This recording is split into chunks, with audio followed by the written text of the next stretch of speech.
portion of it, the portion on which I will be thinking some thoughts through with you from Mark chapter 8. Jesus and his disciples went on to the villages around Caesarea Philippi, and on the way he asked them, "Who do people say that I am?" And they replied, "Some say John the Baptist, others say Elijah, and still others one of the prophets. But what about you?" he asked. "Who do you say that I am?" And Jesus answered, "You are the Christ."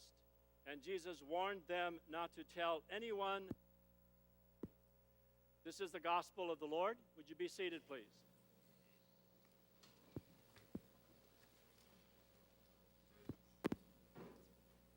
In Mark, interesting gospel.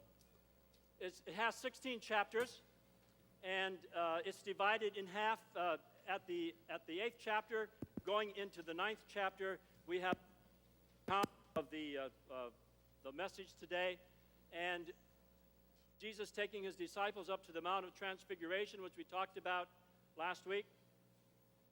Get the next slide. Would you get the slide up, please? And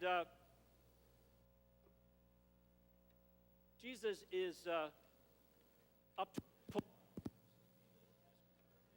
called Christ by anybody who is a Jew, people whom he came to serve. Jesus is referred to as the Son of David by demons. He is recognized as who he truly is, the Son of God, by a Gentile woman. But up to this point, no one has ever identified Jesus who are among the people Jesus came first to serve. And then the rabbi said, when the Messiah comes, he will announce himself in the sanctuary of the Holy Temple, in the place where God is expected to unveil who the Messiah is. And instead of going to Jerusalem, Jesus goes as far away from Jerusalem as he ever was with his disciples up to the region of Caesarea Philippi, a pagan city, among other things. And I can imagine how uncomfortable it was for Jesus, for the disciples to be in Jesus' presence. But there they were. And in my mind, they took Jesus took his disciples right there. And you are looking at the gates of hell. In that bottomless pit, for centuries before, a god was worshipped named Pan. If I would tell you the kind of worship that went on, you women would just shudder, and you men would scratch your head. Say, how could such terrible things happen there? And you can imagine what would take place. Next slide, please. And over the course of centuries, as kingdoms came, and they became victorious over other enemies, each would carve its own little temple into the sandstone. And in my mind's eye, I could see Jesus with his disciples at this particular place, and they would be looking about at this strange scene that was taking place.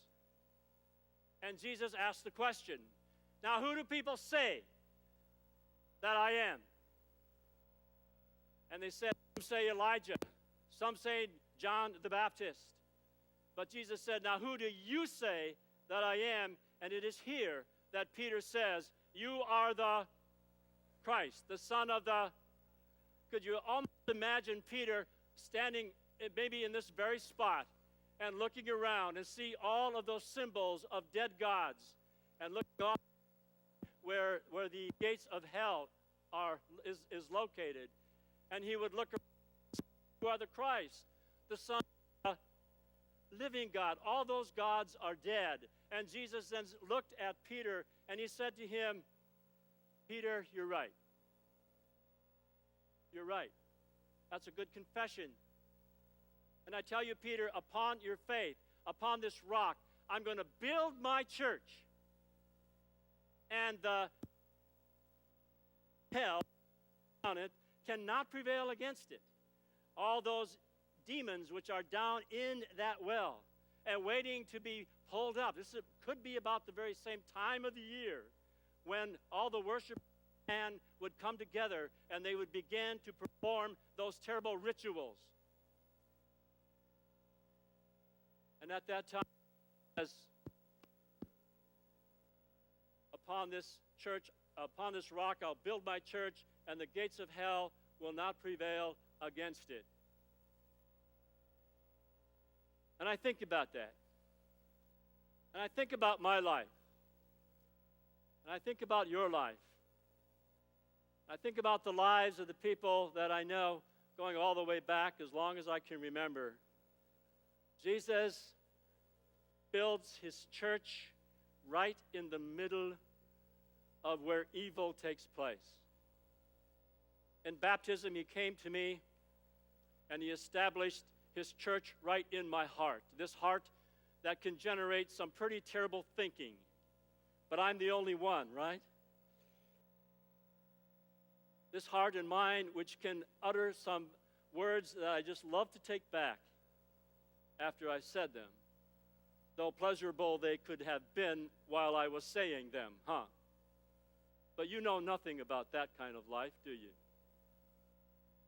And how many times I would have, how many times I said to any one of my kids, even my wife,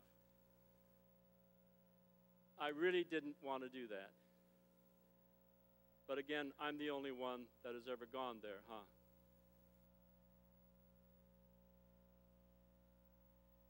And then we live in this world where Jesus builds the church outside of us, the place that he takes us. So tomorrow or today, you're going to go to your home.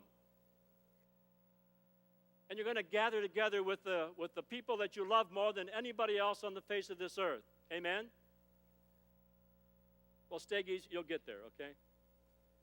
These are my friends from northeast Wisconsin. Haven't seen them since 1981. They're here. So make sure you say hi to them. Make sure you tell them how much you love Pastor B, even if you don't. We go to our home, and Jesus says, now, in your home, who do you say that I am? And we will say, you are the Son of the living God, and all the difference that makes in our home. Amen? And tomorrow, we go to work if we have a job,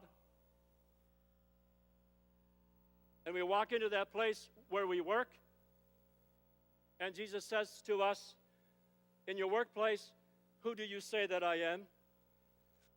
And you say, you are the Christ, the Son of the living God. And all the difference that makes to you being Christ in your workplace. And you kids, you go to school tomorrow, right? Really happy about that, aren't you? I know you are. You like school, don't you? And you go there, and when you walk into that classroom, and you're with your teacher, and you're with all your fellow students, and Jesus says to you, now who do you say that I am in school tomorrow? And you will say, you are the Christ, the Son of the living God, and all of the difference that makes to you as you are a student, living the Christ life, serving your teacher, even as your teacher serves you, and serving your fellow classmates, even as your fellow classmates serve you. That's kind of cool, right? Yes, yes, yes, that's what you're going to do. Yeah.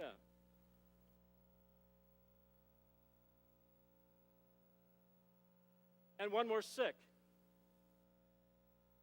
and when we're not sure just what's going to happen down the road, and we are afraid about all of that, it's at that moment that our God comes to us and he says to us, who do you say that I am? And in the midst of our sickness, we say, you are the Christ, the Son of the living God. And many of you are out of work. Some of you are losing your homes, or you're really worried about that. I can't imagine that anxiety. I talk with some of you, and when you're in my office, you minister to me more powerfully than I can minister to you. because you have this sense about you that in the midst of that, I don't know what